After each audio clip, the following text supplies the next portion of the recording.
Assalamualaikum Sobat Sehat, selamat sore dan salam sejahtera bagi kita semua. Kesehatan investasi, pola hidup sehat, prestasi. Nah, pada hari ini, saya, Diana Sari Wahyuni Putri Fadilah, selaku host pada podcast kali ini, kita akan membahas sesuatu yang sangat menarik nih, dengan narasumber kita yang juga sangat luar biasa, yaitu dosen Fakultas Kesehatan Masyarakat Universitas Sumatera Utara, yaitu Ibu Dr. Sri Malem Indriwati, SKM MSI. Nah, kepada Ibu mungkin bisa memperkenalkan diri terlebih dahulu kepada pendengar podcast kita. Oke. Tadi namanya sudah disebut ya? Iya, Bu. Iya. Ibu bertugas staf pendidikan di Departemen Counseling. Lalu sudah mengajar kurang lebih 15 tahun. Sudah cukup lama ya, Bu ya? Oke. Nah, untuk kabar bagaimana nih, Bu, kabarnya pada sore hari ini? Alhamdulillah sehat ya. Jadi dengan kondisi cuaca, kita harus meningkatkan prokes dan stamina dengan konsumsi makanan yang bergizi dan vitamin C kali ya. Iya, Bu, benar, Bu. Apalagi dengan kondisi sekarang yang sangat banyak gitu ya, Bu, yang sakit gitu ya, Bu, karena Omikron ya, Bu ya. Kasusnya meningkat. Ya, semoga kita semua tetap sehat ya, Bu ya, dan dalam lindungan Tuhan Yang Maha Esa. Oke. Nah, untuk kesibukan sendiri, gimana kesibukan Ibu sekarang ini? Seperti biasalah, dosennya rutinitasnya ya mengajar, menyiapkan lahan ajar, di samping juga ini lagi ngejar PKM mahasiswa nih, genjot pusat prestasi mahasiswa di FKM supaya punya inilah peningkatan jumlah yang akan diseleksi nanti di tingkat nasional. Iya, semoga kita juga banyak ya yang ikut PKM ya, teman-teman semua nih ya. Nah, hari ini kita bakal ngebahas sesuatu yang sangat menarik pastinya nih, yaitu mengenai desa binaan. Nah, desa binaan ini yang mengkepalai desa binaannya itu adalah Ibu Sri Malem ini. Jadi kita bakal sharing nih mengenai desa binaan itu. Nah, desa binaan ini terletak di Pulau Brayan ya, Bu ya, tepatnya ya, Bu. Nah, oke, kita masuk nih kepada pertanyaan pertama. Nah, apa sih, Bu, yang melatar belakangi hadirnya desa binaan ini dan mengapa gitu, Bu, diambil di Pulau Brayan, Bu? Desa binaan itu kan implementasi dari Tridharma perguruan tinggi ya. Jadi di situ selain pendidikan, penelitian dan pengabdian itu kan harus ada lahan yang menjadi tempat implementasi pendidikan yang diterima mahasiswa. Jadi setiap fakultas itu harus punya desa binaan. Selama ini desa binaan itu yang ada itu di FKM itu 1, tapi sekarang itu sudah jadi 4 ya. Salah satu yang kita fokus karena ada dana dari universitas itu adalah Kelurahan Pulau Brayan Kota yang ada di Kecamatan Medan Barat. Nah, tadi pertanyaannya kenapa harus di Pulau Brayan ya? Kenapa di Pulau Brayan yang Ibu pilih? Iya, jadi Medan Barat itu kan punya banyak kelurahan. Nah, di antara kelurahan itu setelah kami adakan analisis situasi dengan Pak Camatnya, beliau merekomendasikan yang paling banyak permasalahan kesehatan adalah Kelurahan Pulau Brayan. Karena dari segi lokasi di situ ada das, daerah aliran sungai ya, juga ada perumahan yang ada di pinggiran rel kereta api. Lalu ada pasar. Nah, masalah kesehatan yang ada itu, yang pertama itu adalah stunting. Lalu masalah casling, ya caslingnya masih ada yang babs ya, buang air besar sembarangan. Nah, kalau kita lihat kan di kota nggak mungkin gitu ya, tapi ada, kenyataannya ada gitu. Ternyata ada gitu ya, Bu. Iya, lalu stunting kan kalau kita pikir stunting pasti di pinggiran ya. Nah, ini di tengah kota ada. Ada 9 kasus stunting yang tersebar di 6 lingkungan yang ada di Pulau Brayan. Oleh sebab itu kami putuskan ya berdasarkan analisis situasi dan wawancara ya kita cari tempat yang paling banyak masalahnya agar aplikasi ilmu kesehatan masyarakat itu dapat gitu. Di Pulau Brayan itu ya. Benar. Nah, jadi karena banyaknya lah kasus-kasus seperti stunting, buang air besar sembarangan, itulah yang menyebabkan makanya muncullah desa binaan ini dan di Pulau Brayan lah yang dipilih oleh Ibu Sri Malem gitu ya. Oke, kita lanjut nih, Bu. Nah, apa tujuan dari kegiatan desa binaan ini, Bu, yang ada di Pulau Brayan itu, Bu? Tujuan khusus dan umum. Nah, kembali ya dari latar belakang masalahnya. Tadi kan saya sampaikan bahwa permasalahan kesehatan lingkungan saja, selain juga SPAL ya, lalu BAPS, lalu sanitasi dasar, jamban ya. Jadi karena mengapa mereka masih BAPS? Ada di situ satu lingkungan 9 yang masyarakatnya itu masih melakukan buang air sembarangan karena keterbatasan fasilitas jamban. Nah, ini yang menjadi fenomena yang perlu diatasi ya. Saat itu kami datang observasi ke lapangan, Kepling yang bilang, ya inilah Bu komisi kami gitu ya, berada di tengah perkotaan tapi tidak layak gitu dari segi sanitasi dasarnya, sampah luar biasa.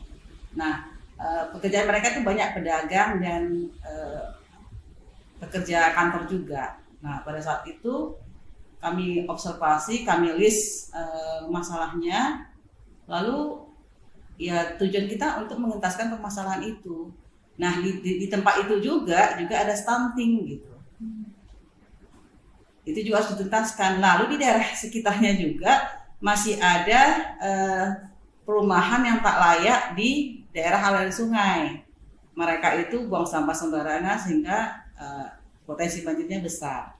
Nah, ini yang harus dikelola. Nah, tujuannya ya untuk mengentaskan permasalahan yang ada yang kami temukan di lapangan. Iya, Bu. Nah, jadi padahal di perkotaan gitu ya, Bu, tapi begitu banyaknya masalah kesehatan terjadi. Nah, padahal pekerjaannya juga pedagang dan perkantoran gitu ya, Bu. Tapi lingkungan di sana malahan untuk kesehatan sendiri sangat kurang gitu ya, Bu. Jauh dari persyaratan.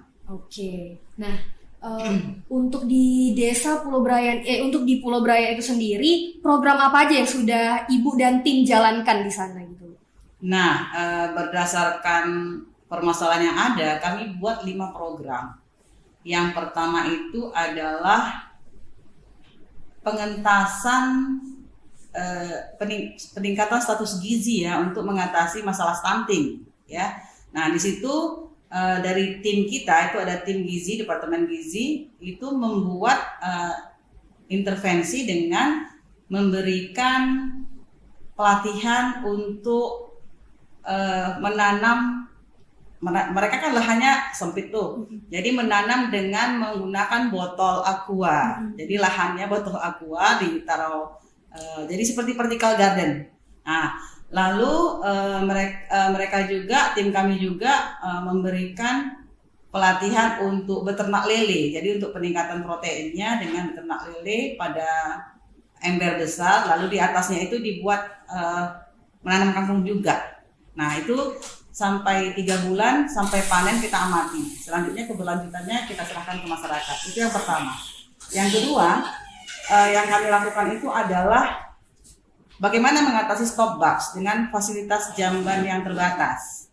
Nah, kami mencoba dengan kepala lingkungan dan kelurahan itu mencari lahan, lalu di sana kita bangunkan model jamban sehat ya, dengan segala persyaratannya, dan kita gunakan ini kan di sana padat penduduk, jadi potensi untuk septic tanknya penuh ya itu kan besar. Sementara kalau misalnya penuh nanti susah kan untuk penyedotan, jadi kita gunakan sumur resapan. Jadi sumur resapan ada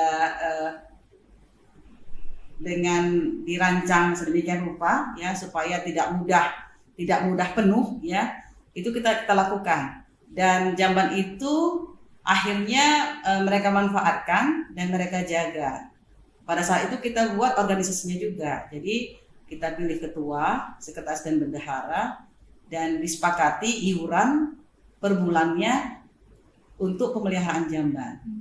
Itu program yang kedua. Program yang ketiga, karena masyarakat itu banyak bermukim di daerah das.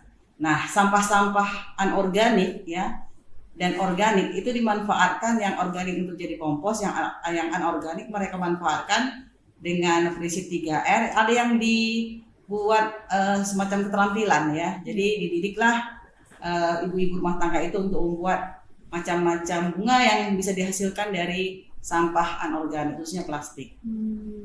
Kemudian kita lihat juga ya, program-program yang kita lakukan itu kan harus ada penguatan kapasitas SDM dari pemegang program, khususnya itu kan Puskesmas. Jadi dari Departemen Kebijakan AKK ya, Administrasi Kebijakan Kesehatan di FKM itu membuat workshop untuk pelatihan menyusun rencana strategi bagaimana membuat program dalam pengentasan masalah yang ada di masyarakat. Ya, Bu. Itu yang dilakukan. Oke, begitu banyak ya Bu program yang sangat Iya. bermanfaat nih untuk masyarakat di Pulau Brayan ya teman-teman sekalian. Nah, itu timnya itu berasal dari mana aja Bu? Apa ada dosen atau ada mahasiswa seperti itu Bu? Nah, jelas. Jadi kita ada tim dosen itu ada 15 yang dari semua departemen, lalu dibantu oleh mahasiswa juga dan ada juga lintas program. Kita juga dibantu oleh mahasiswa pertanian karena mereka kan lebih tahu bagaimana memilih jenis Bibit ya, Bu, ya? iya bibit Bibitnya, gitu ya, iya. bibit yang unggul untuk kangkung, untuk kemarin apa lagi ya? Sawi ya. Nah, mereka yang menyediakan lahan tanamnya sampai medianya. Ya, jadi bekerja sama juga dengan lintas jurusan Fakultas, lain gitu, lintas iya, fakultas lintas lain gitu ya, Bu? fakultas, Ya, iya. oke. Untuk programnya sendiri sudah berapa lama itu berjalan, Bu? Sekitar 8 bulan ya. Oh, sekitar Sekitar 8 bulan ya. Karena itu kan dia apa ya? Berjenjang. Jadi kita ke ini dulu, Puskesmas dulu, lalu ke bayi balita juga, ke ibu-ibunya juga gitu. Untuk bentuk-bentuk kegiatannya Bu, itu apa hanya itu atau ada gitu dilakukan lagi oleh masyarakatnya yang dibuat oleh ibu gitu dan tim? Ada bentuk kegiatan lain gitu Bu? Untuk penanganan stunting ya, status gizi tadi ada yang saya terlupakan. Kita mengadakan workshop untuk ibu-ibu ya, bagaimana mereka bisa mendeteksi apakah anaknya ini saat ini kondisinya sehat atau tidak. Jadi ada pembelajaran penggunaan antropometri untuk mengukur berat badan per umur, tinggi badan per umur. Jadi dibuat pelatihan juga kepada Iya. warga di sana gitu ya? Iya, Bu? dan ada kartu KMS ya yang diberikan ke mereka. Oke. Iya. Itu kegiatannya kan sangat banyak gitu ya Bu, program-programnya sangat luar biasa. Pastinya ada tantangan gitu yang ada gitu Bu pada saat kegiatan berlangsung. Nah, untuk peluang dan tantangannya itu apa aja yang Ibu hadapi selama menjalankan program di sana gitu Bu? Iya, tantangan pasti ada ya. Jadi kalau kita berkegiatan di masyarakat pasti ada yang pro dan kontra ya. Ada yang sangat mendukung, ada yang ogah-ogahan gitu ya. Iya. Padahal itu sebetulnya kan menguntungkan mereka ya. Tapi mereka merasa ini hal yang sama, nanti juga habis ini selesai, tak ada berkelanjutan. Jadi itu tantangan kami. Alhamdulillah ya, lurahnya gitu, lalu camatnya dan Keplingnya itu intens sekali memperhatikan sampai mereka itu untuk keberlanjutan itu sangat menjamin. Peluangnya kita FKM itu ditawarin untuk ikut terlibat dalam musrembang. Nah, kita kan diundang pada saat rapat nanti. Itu langsung disampaikan. Kami undang ya ibu-ibu nanti ya untuk ibu kan sudah tahu masalah kami nih di lapangan. Jadi apa sih yang program ke depan biar kami juga bisa menyusunnya untuk menyampaikan ke pemerintahan kota. Nah, seperti itu.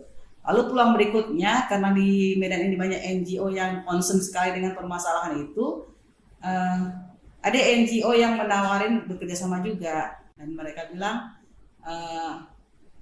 pas ketemu di lapangan, Ibu bolehlah nanti kita buat programnya berbarengan gitu ya, karena kan kami juga sudah setahun. Nah ini kan rencananya kan akan 3 tahun. Oh, 3 tahun ya. Untuk lanjutannya seperti itu. Oke. Untuk sasarannya Bu, apa masyarakat saja atau ada yang lain gitu Bu selain masyarakat di Pulau Brayan itu? Masyarakat kan dengan segala lapisan ya, maksudnya dari segi ekonomi yang berbeda, pekerjaan yang berbeda, masyarakat secara umum, anak. Jadi sasaran kita itu anak, remaja, Berarti ibu keseluruhan rumah ya Bu ya? tangga, iya. Keseluruhan masyarakat itu menjadi sasaran gitu Iya. untuk program. Sementara ini yang kemarin kami intervensi itu baru ibu dan kepala keluarga ya. Untuk tim mahasiswa sendiri Bu, apakah itu mahasiswa dari kesehatan masyarakat saja atau ada juga mahasiswa dari lintas fakultas atau jurusan? Tadi sudah saya sampaikan kalau untuk di lapangan itu ada Kesmas yang dominan ya mahasiswa kita ya. paling dominan itu yang kita bawa ke lapangan itu mahasiswa kita, lalu dibantu 2 mahasiswa dari Fakultas Pertanian terkait dengan tanam-menanam tadi ya Bu ya. Tanam pangan. Oke. Untuk program sangat luar biasa pasti adalah output yang diharapkan gitu Bu. Jadi output apa gitu yang diharapkan dari tim Ibu untuk Pulau Brayan ini? Dari Desa Binaan itu apa output yang Ibu harapkan gitu dari masyarakatnya, perubahan seperti apa gitu? Nah, di program kami itu di tahun ketiga ini kan masih apa ya, merintis untuk perubahan ya. Jadi untuk keberlanjutan itu kami memprogramkan bahwa Pulau Brayan itu akan menjadi desa yang mandiri ya. Jadi sehat, mandiri, kemudian tangguh, tertib gitu ya. Dengan dari segi kesehatan lingkungan juga sudah terpenuhi. Jadi ini kan tidak hanya 1 tahun nih, jadi harus berkelanjutan. Oke. Untuk mahasiswa sendiri, apakah boleh gitu Bu untuk melakukan penelitian di sana gitu Bu, di luar kegiatan dari Ibu gitu, mahasiswa lain di luar tim gitu? Boleh sekali ya. Jadi Desa Binaan itu ya selain juga untuk berkegiatan pengabdian, itu juga menjadi lahan mahasiswa praktek untuk ini ya, untuk menulis ya. Jadi penelitian skripsi ada juga yang mengambil di sana. Ya ini kan rencananya karena di daerah itu ada satu ya. Ini daerah itu anak S2 yang mau ambil nih. Di daerah itu kan pedagangnya itu rata-rata pedagang gembung rebus. Nah, sementara dia menggunakan sumber air yang tidak layak gitu. Dari kualitas fisik udah kelihatan nggak memenuhi syarat ya. Nah, itu rencana mereka akan adakan penelitian di situ. Untuk melayakkan kualitas air itu ya Bu, jadi gembungnya kualitasnya juga bagus gitu ya. Iya, dilihat apakah kita ukur dulu nanti kualitas air di yang sumber dia memasak itu, lalu dilihat di ikan gembungnya apakah juga ada gitu. Dan juga kita kan juga nyebar kuesioner ya, dan kuesioner itu bisa dijadikan bahan survei awal mahasiswa untuk melakukan tugas akhirnya. Oke, jadi begitu teman-teman. Nah, luar biasa sekali kan Desa Binaan Pulau Brayan yang dibina oleh Ibu Sri Malem ini bersama dengan tim. Nah, semoga Desa Binaan itu 3 tahun ke depan akan bisa berkelanjutan gitu. Manfaatnya yang dirasakan oleh masyarakat yang ada di sana. Mungkin Bu, Ibu bisa memberikan closing statement nih untuk penonton podcast kita pada hari ini mengenai Desa Binaan itu, Bu. Iya. Desa Binaan itu adalah contoh bagaimana mahasiswa dosen itu bisa menunjukkan bahwa kita punya capability ya, kapasitas untuk menerapkan ilmu kita di masyarakat. Jadi tidak hanya di kampus aja ya kita cuap-cuap terima materi, tapi mari kita berdayakan diri kita bahwa kita itu punya kemampuan dan buktikan di masyarakat bahwa kita itu punya manfaat bagi mereka. Ya, wah sangat luar biasa ya closing statement yang diberikan oleh Ibu Sri Malem. Nah, terima kasih banyak nih kepada Ibu atas informasi yang sangat berguna gitu bagi kami semua pada sore hari ini. Semoga informasi yang diberikan oleh Ibu dapat bermanfaat bagi kami semua, terutama bagi kita nih para mahasiswa. Jadi untuk kita yang udah pengen penelitian, nggak bisa nih kita pakai desa di Pulau Brayan itu. Nah, sebagai salah satu wadah kita nih untuk meneliti, karena masih banyak juga masalah-masalah kesehatan yang ada di sana yang harus kita tuntaskan pastinya sebagai seorang mahasiswa. Oke, baik. Terima kasih banyak nih Bu sudah mau berhadir pada hari ini. Linda, Oh iya, ada buku ya, hasilnya buku yang kami terbitkan dari hasil kegiatan kami. Nah, ini adalah buku ini semacam modul ya Bu ya? Ini judulnya penguatan kapasitas masyarakat dan tenaga kesehatan masyarakat menuju kelurahan smart. Ya, nah, smart ya. Jadi ini adalah isi dari penelitian di Pulau Brayan itu ya Bu? Iya, pengabdian masyarakat. Nah, jadi udah ada nih dalam bentuk bukunya. Jadi teman-teman bisa nih baca bukunya untuk mengetahui gimana sih desa Pulau Brayan itu. Oke, baik. Terima kasih banyak Bu sekali lagi sudah mau kami undang menjadi narasumber pada hari ini. Baiklah, saya akhiri. Mohon maaf apabila ada kesalahan kata atau kekurangan yang saya perbuat.